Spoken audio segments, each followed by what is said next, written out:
Hammaga salom, DLC o'ynovchilar va futbolga qiziquvchilar. Bugungi videoda DLC 25 ning eng kuchli tarkibi va haqiqiy real futbolda ham eng kuchli tarkib ikkalasini bitta holda jamoa tuzamiz. Unda boshladik. Darvozaga bu yil juda ham ajoyib o'yin ko'rsatgan Donnarumma.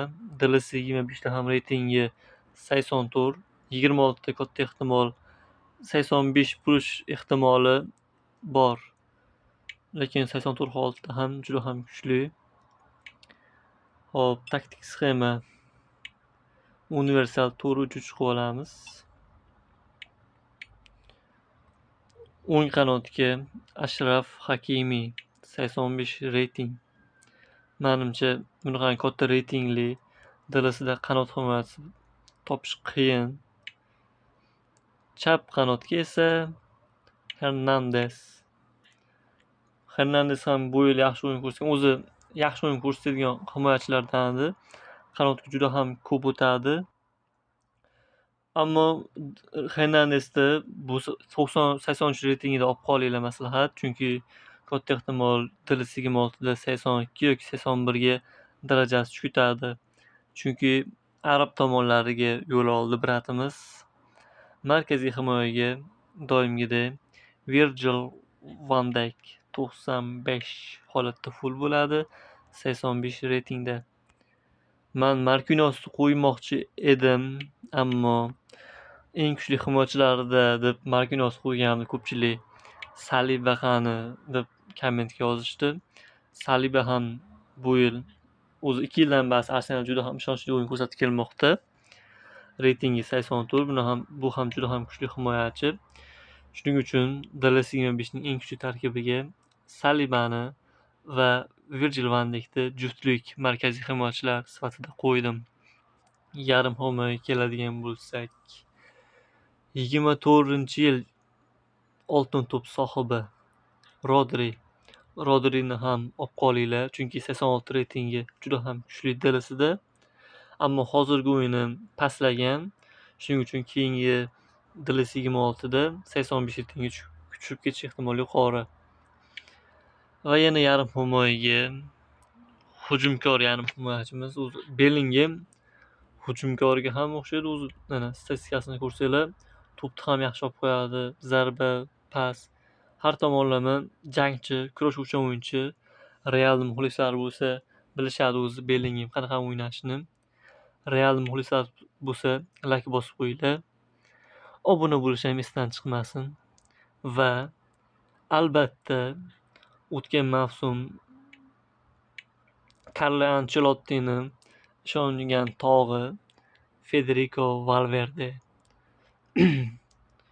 85 reytingda, full qisida 95 bo'ladi, juda ham kuchli. Hujumda ham, qanot himoyasida ham, yarim himoyada ham eng zo'r o'ynovchi o'yinchilardan. Endi o'ng qanot hujumiga menda tanlov ko'p edi. Juniorni qo'ygan bo'lardim, Viniciusni, ammo o'tgan mavsum Mbappe kelgandan keyin o'yini pastladi, chunki o'yin Realda Mbappega qurilishni boshladi. Vinicius ham majbur bo'ldiki Mbappega o'ynashga. Shuning uchun Vinicius o'yini unchalik o'xshamadi va reytingi ham tushib ketdi. Shuning uchun o'ng qanot hujumiga Kylian Mbappe. O'tgan mavsum statistikasi ham juda ham zo'r, o'yini ham zo'r. Rafinhani ham qo'yishimiz mumkin edi-yu, lekin Rafinha mavsum markaziy hujumda ham o'ynadi. Keyin hozirgi reyting ham 85, katta ehtimol DLC 26 da 86 bo'ladi. Va chap qanotga men o'ylandim, Telegramda obunachilardan so'radim.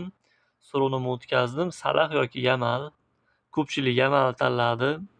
To'g'risi, Yamal hozirgi o'yini real hayotdagi DLSda bemalol 86 ga tortadi. Ammo bilasizlar, DLC birdaniga 86 reyting qilib qo'ymaydi. DLC 26 da ham Yamal 86 bo'ladi deb o'ylamayman. Chunki DLSning o'zining qonun qoidalari bor. Shuning uchun chap qanotga Yamal tanladik. 84 holatda 94 full bo'ladi. Keyingisidan 85 bo'ladi Yamal katta ehtimol bilan. Shuning uchun Salahni olmasam, lekin Salah bilan ikkalasi hozirgi o'yinni solishtirsa ham Real hayotdagi Yamal kuchliroq. Chunki oltin to'p Usmon Dembeledan keyin ikkinchi o'rinda turdi. Usmon Dembeleni ham olishimiz mumkin edi, lekin Usmon Dembeleni reytingi birinchidan 86 ga oshadi. Ikkinchidan PSJda u markaziy hujumda ham o'ynadi ko'pincha. Shuning uchun uni olmadik. Uni o'rniga hamma biladigan o'zini pozitsiyasining lideri mashina Holland markaziy hujumda. Bundan yaxshi variant yo'q menimcha. To'g'ri, bunga yaqin variantlar bo'lishi mumkin, lekin Holland daqasi yo'q. Zaxira o'ng qanotga Alexander Arnold, albatta. Chap qanotga DS26da keyingi sezon eng hamma oladigan o'yinchilar bu menimcha Joshko Gvardiol bilan Nuno Mendes bo'ladi. Katta ehtimol bilan Nuno Mendes 83 reytingga chiqadi. Nereal o'yinchi bo'ladi.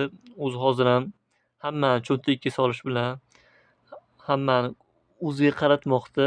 Oltin to'pga nomzod ham bo'ldi. Cho'ntak qobiliyati bilan va zaxira himoyaga Salibani o'rniga Bastoni tarkibimizda ming afsuski yo'q.